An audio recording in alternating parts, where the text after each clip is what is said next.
I'm going to kill you.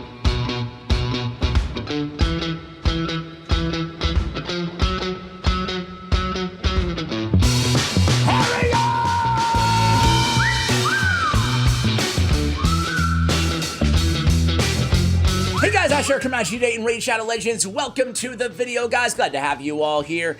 Thanks for joining me, talking a little bit of Raid Shadow Legends today. Hopefully your days are going well. If not, send us some positive vibe and some love your way today, especially those of you who need it out there. Listen, man, it's gonna be a good video, dude. It's gonna be a good one. We have the worst champion inside the entire game. He's in my clan, right? It's a dude. He used to be USMC. Now, he changed his name to Harrier about a year ago. It's kind of a running joke here in the clan chat. And, you know, my man Harrier in the clan chat, I've always noticed him, you know. He's always chirping. Everything I do in the game, oh, I beat you there, Ash. I beat Ash there in Doom Tower. I got more damage than Ash in Hydra Clan boss. And you know what, last week, I had enough. I had enough. I threw down the gauntlet. I said, meet me in high noon at Town Square, Harrier, because we're gonna showdown next week. Hydra Clan boss, me versus you. Mano y mano, my man. Enough! You are all of you beneath me. I am a god, you dull creature, and I will not be bullied by that. And you know what? I went through and I min-maxed my clan boss team. Not totally. The cool thing is I know I can get a better score than this, right? I think I might have the best one Acresia Nightmare Hydra Clan boss record in the world. But either way, we'll talk a little bit more about that in a moment. But the backstory is Harrier, me and him both kind of jockey. He, myself, and Cannon here in my chat, we all Cannon 13, right? And Ash vs. Harrier, he changed his name for the competition. We're all, do you guys have this? Any of you guys have this? A little bit of a healthy competition in your clan in terms of who can put up the best scores at various areas in the game, who's the best Doom Tower or whatever. I mean, this might be a bad thing to say, but I kind of wish they would do more of that. I wish we could tell the clan records or whatever for dungeon turns or dungeon times, and even like a live arena, like a leaderboard within our clan. I don't know, maybe it's just me, maybe it's my competitive spirit, but even if I don't admit it ever, I kind of always compare myself to my peers, if you will. I'm stronger. I'm smarter. I'm better. I would like that in the game. Would you guys like that, or don't care, or wouldn't like it? Let me know. Either way, it's Cannon, myself, Cannon 13, myself, and Harrier, right? We're always going back to back. We always average, we all average, I would say, somewhere in the 200 million damage range for Hydra Clan boss Nightmare, maybe like 150 to 200 or so. And I went through and I'm just like, dude, I'm beating this. I'm beating my own personal best. And we'll see how well I can do in terms of the overall leaderboards. So the overall leaderboards are this, right? So Arsalan is #1 in the world with 858 million. You might be asking yourself, what the heck is he running for that team? Well, here it is. I got it. This is mad freaky. 3 Acresias. Dude, come on, bro. It just goes to show you, honestly, that, I mean, if I had 3 Acresias, I would certainly run 3 Acresias, right? It shows you how powerful Acresia is. It is sick. It's disgusting. It's bonkers, right? She's the best PvE champion in the game. I'm not even talking about PvE damage dealer. I'm talking about PvE champion. Because if you have her, she kills and destroys and decimates everything in front of her so freaking fast that your support champions don't even matter that much, right? Because she's just like a one-woman wrecking crew. So anyway, triple Acresia, right? A lot of the teams have a lot. This is another score that was up there in the leaderboards. 2 Acresias, right? I know like 99% of you guys are like, only has 1. Oh, poor you, Ash. And I had to take a third quarter write-down of $804 million. Wait a minute, someone crunch the numbers. He's only worth $996,036,000. He's not a billionaire at all. I hear you on that, but I only have 1.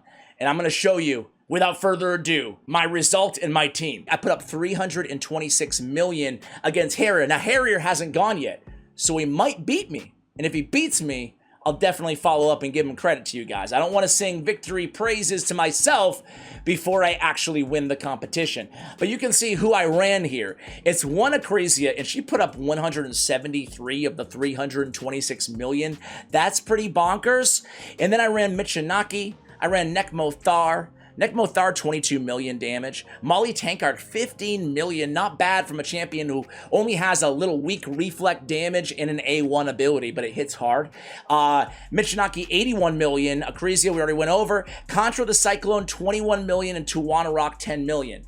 So the first thing, what I want to do in today's video is more so than just the team, right? Because like, the majority of you probably do not have all these champions. Some of you might not have any of these champions, right? So the idea here is, instead of focusing on this team per se, I want to focus on the way I was able to get more damage out of this team. Again, previously, this was, you know, was somewhere in the neighborhood of 170 to 240 damage, and that ranged for me. But I went through there and I changed up blessings. I changed up some masteries. I changed up some of their builds. So, you know, hopefully, again, you can glean something from this video. Perhaps a little bit of innovation for your Hydra Clan boss team, spark a little bit of creativity in your minds, and that's my goal out of today's video. So, in terms of the overall damage rankings, I'm going to submit my score after this video is recorded, but it would put me at number 5 in the world on Nightmare Hydra Clan Boss. And you can see even guys like Victor TES is on here,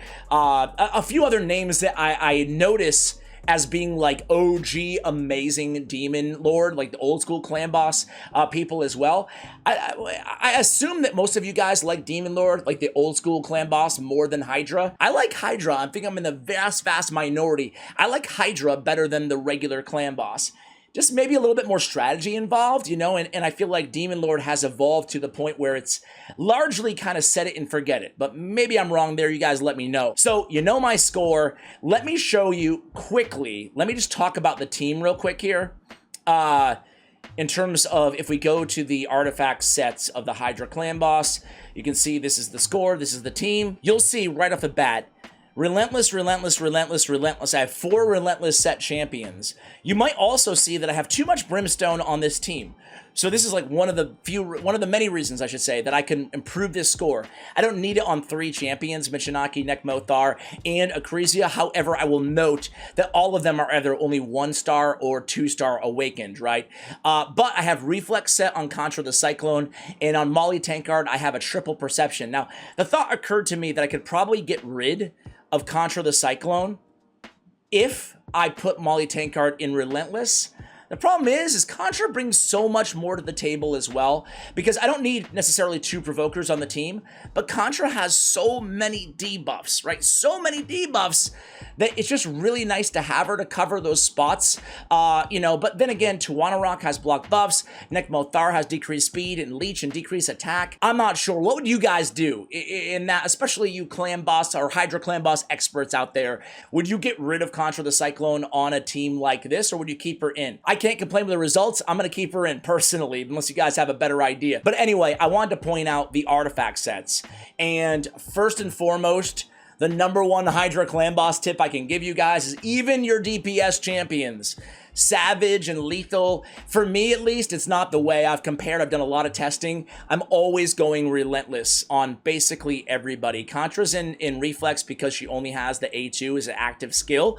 And Molly is just in an old arena build, which I could redo. I'd probably put her in Relentless as well, because if I can get the 2-turn provoke and I can just keep pumping that out, even if I get a 2-turn, 1-turn, she's fast enough, I can keep that provoke locked down on 1 champion. But those of you who have watched any amount of my Hydra content here on the channel, you'll know that Molly Tankard is, I mean, she's there for the provoke, but she's really there for the passive, right? Rowdy Crowd. Fill the turn meter of all allies by 15%, or actually, let's just skip ahead. Fill the turn meter of all allies by 25% when this champion is hit by a boss. This has such an incredible, just a dramatic effect over the duration of a long battle.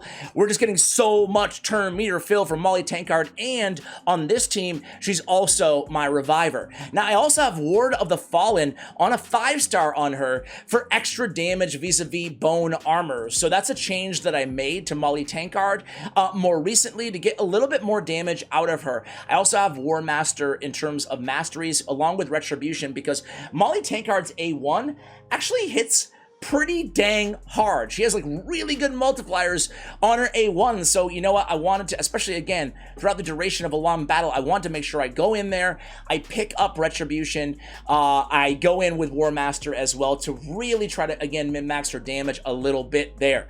So that's Molly Tankard, triple perception. I'm trying to basically build all of these champions with 100% crit rate if I can. Only 88. She might be the only champion on the team that I didn't crit cap because, of course, I want a lot of accuracy. I want a lot of speed as well. She arguably has maybe not too much defense, but we could definitely sacrifice some of that defense. Although I will say she's a defense-based champion, and that damage increases by 50% if the target's under a burn. So if you have a burner on the team, you can get even more damage out of Molly Tankard. So Molly is the motor that keeps this team going. Now I have 2 provokers on the team, and I love the 2 provoke strategy, okay? I just alluded to it earlier, but it bears repeating, is I want to have Lockdown Provoke on my team. I don't want to chance it. So if I didn't have Molly, I would run Bybald of the Thorn and Contra on the same team. Now there's someone who could have used a good mother. Because I just don't, again, I don't hate to belabor the point here, but I just don't want to, I don't want to chance it, man. I want to have Lockdown Provoke. I don't want any cleanses or any of that baloney going on, right? So Contra the Cyclone in a reflex set. She's another defense-based champion. I built her as fast as I could. Her accuracy is fine. Luckily, the accuracy threshold, even for Nightmare Hydra Clan boss, is not that high. So 346 accuracy is cool. And then I built her to be a nuker, man. 108, 247 on the crit damage. And I built her, again, pretty fast as well. I have her in a reflex and a speed set. And then in terms of blessings, I have cruelty. Now, this is a big one, guys. I noticed on Cupidus, who I run on my second clan boss team, right? He has Crushing Rend on. And I think that Crushing Rend, if you can get a 6-star Crushing Rend, where every hit will ignore a percentage of the target's defense throughout the duration of a Hydra Clan boss battle. So another way of saying this is, if you have any DPS that you have at 6-star Awakened, consider going Crushing Rend for a Hydra Clan boss. I tried I did this whole, I'm not sure if I made this into a video or not. I meant to do it. I'm not sure if I did. But I basically took Cupidus, one of my only 6-star DPS champions, Awakened, right? And I went through and I tried Crushing Rend, I tried Phantom Touch, I tried Cruelty, I tried Brimstone, and I tried, I think that was it. I tried all of those on him. And by far, Crushing Rend put out so much more damage than anything else, you know? So it wasn't even close. We're talking millions and millions and millions of extra damage. So if you can get it on the 6-star though, because on 5-star, it's the first 2 hits will ignore defense. We want every hit to ignore defense. So I thought I would just mention that to you guys, because if I had Contra on a 6-star, I would definitely go, instead of Cruelty, I would definitely go with Crushing Rend. But Cruelty, I like as well. Decreases target's defense by 1% per hit, up to 20% for champions, up to 10% for bosses. So we can get that 10% depletion pretty quickly. She does have a strong triple hitter, on her A2 ability. So that's a great synergy for Cruelty. Furthermore, again, that reflex set is great because it's a 3-turn cooldown. She only has a passive on top of that. Contra the Cyclone, guys, I'm not going to go through the entire kit of all these champions, but if you have her, you should be running her in Hydra Clan boss. I love Contra the Cyclone on one of your teams, right? Hopefully you all are already. But I mean, she got the heal. She's got decreased their accuracy. I mean, this passive is one of the strongest in the game. I truly believe that. I'm not trying to be hyperbolic here. She can place debuffs on weak hits. Look at all these debuffs she's bringing to the table. Decreased accuracy, speed, attack, block buffs, weaken. All of these are great for Hydra Clan boss, right? All of them. I guess except for heal reduction, you know? But anyway, we get a 75% chance to provoke. There's no cooldown on this, right? For 1 turn on enemies under 5 or more debuffs at the start of this champion's turn, right? So you can run her Relentless as well, because you can get the, you know, if 75% doesn't proc, you get 2 shots at it. I still prefer her personally in Reflex, because I'd rather have the cooldown go on that A2. But boy, oh boy, guys, that passive, landing everything on weak hits, the self-heal, the less damage, and then that provoke, because they're always under 5 or more debuffs, man. Hydra Clan bosses, always under 5 or more debuffs, right? Especially when she's on the team with all this crap, you know?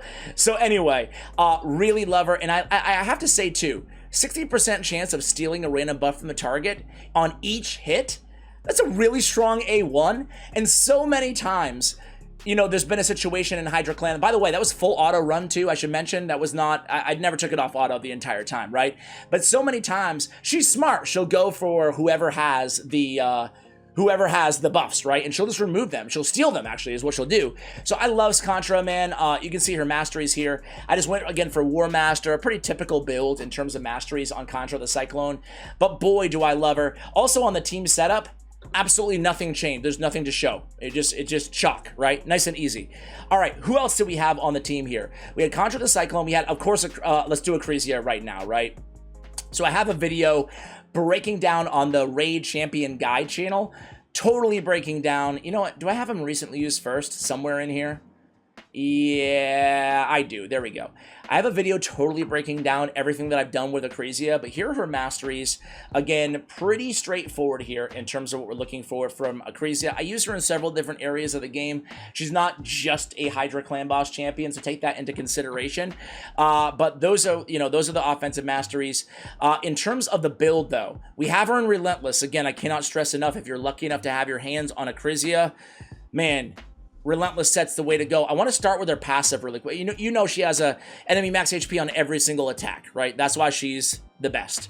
But her passive, if the target's max HP is more than double this champion's max HP, this champion's attack will deal damage based on the target's max HP instead of this champion's attack. So see where attack is a factor in all of these multipliers?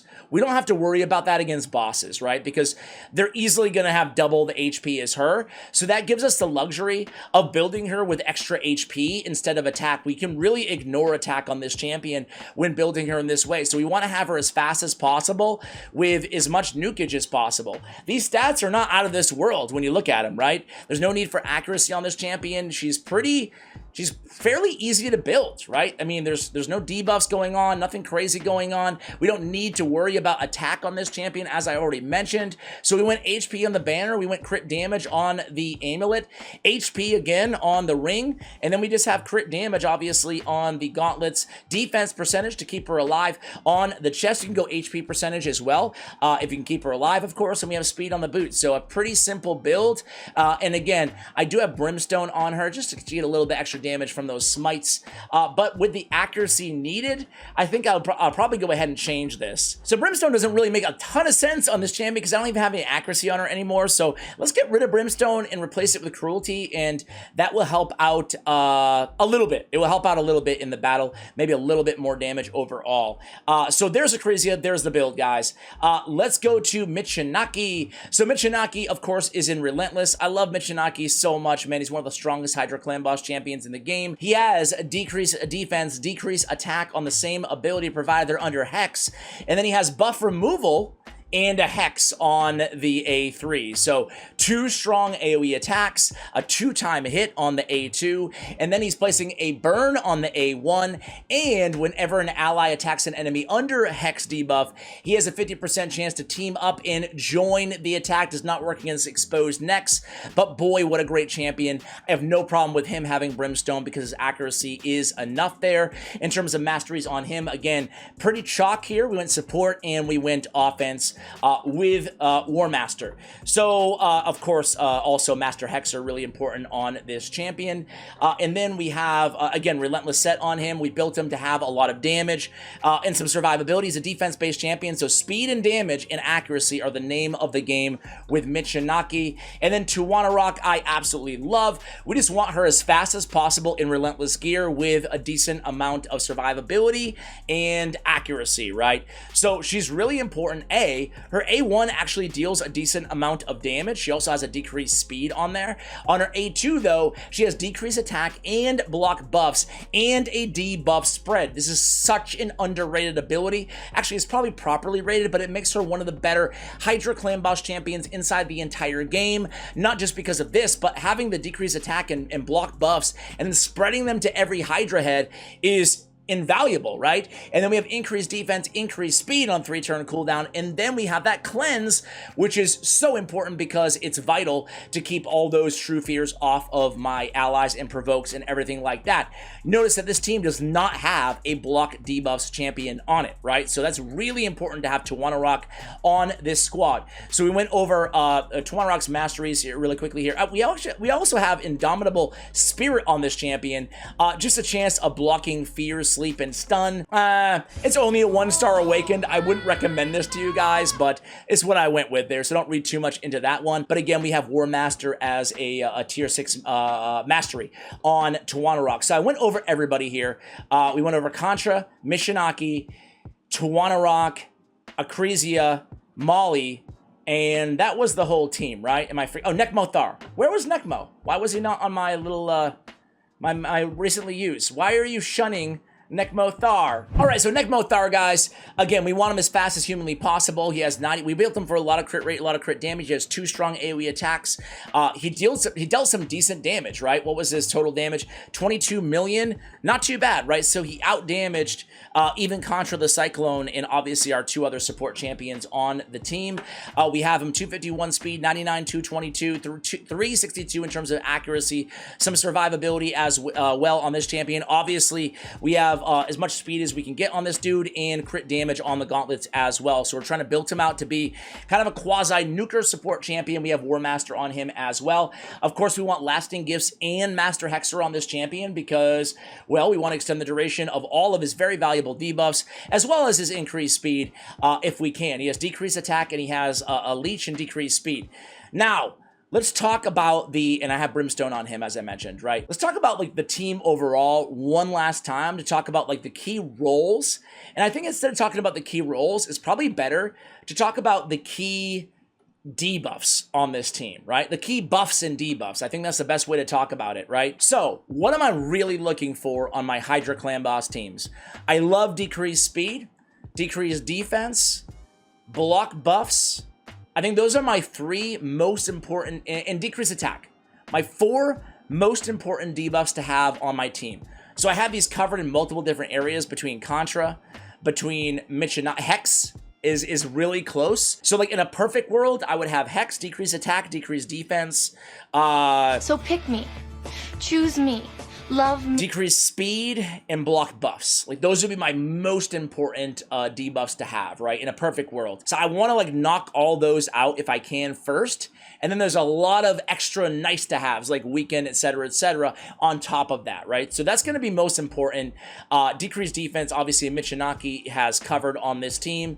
And then decreased attack, we have Nekmo Thar, we have Tawana Rock, and we have Contra the Cyclone, and Michinaki as well. So we have a lot of different coverage for decreased attack, which really mitigates. I mean, I know everybody knows this, but it bears repeating how important having decreased attack is on Hydra Clan boss or any boss. It really just helps your team stay alive. And again, this team stayed alive until the turn limit, 1,500 turns. It could have kept going. And that's with, you know, again, we don't have Strengthen on this team, for example, right? So we don't have all of the big, you know, we have no Ally Protect on this team, but that decrease attack really did a lot of work in terms of keeping my team alive, okay? So what else are we looking for here? We need a cleanser. We need some response to the true fears, right? So it's either for me, it's either Tawana Rock, Doom Priest, or Inquisitor Shamil. The only other way to get around that for me would be to have to, like, go out of your way to really stack up a bunch of cleansers on the team, or just have better solutions. But I like going with the easy route with one of those 3 champions if you have them, right? So if I didn't have Tawana Rock, to be clear, I would put Doom Priest in there or Inquisitor Shamil in that location. What about me? What about me? There is not enough space. For buffs, right? I obviously want increased speed. I mean, super important to have, right? And we have that on Nekmo Thar on this team. I want, and Tawana Rock. I really want increased defense, you know, at the very least, ideally strengthen and increased defense. Mithrala Lifebane is a tremendous champion because she has increased defense, increased attack. She has strength in big version. She's bringing a shield, a great shield to the table as well, and Hex. That's a lot in one champion, so that's a great option as well. Block buffs, right? My favorite block buffs champions out there in the game are Archbishop Pinthroy. Absolutely love that dude. Tawana Rock, right? She has it on her A2 with the debuff spread, is fantastic. You can even use Norog because he comes with some damage mitigation as well. Gerbtuk is a good option for block buffs. There's quite a few others out there as well. There's King Galkabar is a great option if you have him, Sylvan Watcher, legendary Magic Affinity champion. And there's quite a few more as well. I think I should probably mention Umbral Enchantress. She has block buffs on a 3-turn cooldown that lasts for 3 turns on her A2. You can just shut off the A3 ability for Hydra Clan Boss. She's a great epic option. But I personally do not go into Hydra Clan Boss with any of my teams without a block buffs champion. I just think it's like, for me at least, it's an essential part of my team. What else are we looking for here? We have a lot of turn meter fill between these two champions, right? The more the merrier, but we have Molly's passive, which we kind of started the video by talking about, and then we have the turn meter fill of Nekmothar. So I love having that on my team, and then of course DPS. Of course with this team, we get a lot of our damage from our support champions as well, right? Obviously the most of it from Akrisia and Michinaki, right? I mean, they accounted for obviously 3/4 of the damage of this team, but you know, I think that having one specific DPS is going to be great, like one beast of all their job is to do damage. But then on top of that, I need another strong DPS, right? And Michinaki is certainly one of the better ones out there in the team, or in the game, I should say. One final thought on Michinaki is I pulled a dupe of him. Very, very lucky, right? And instead of empowering, I built 2 of them. He's one of the only champions in the game that I kind of went out of my way to build 2 of versus empowering just because of how good he is in Hydra Clan Boss. As a matter of fact, I would say that about all of these champions, right?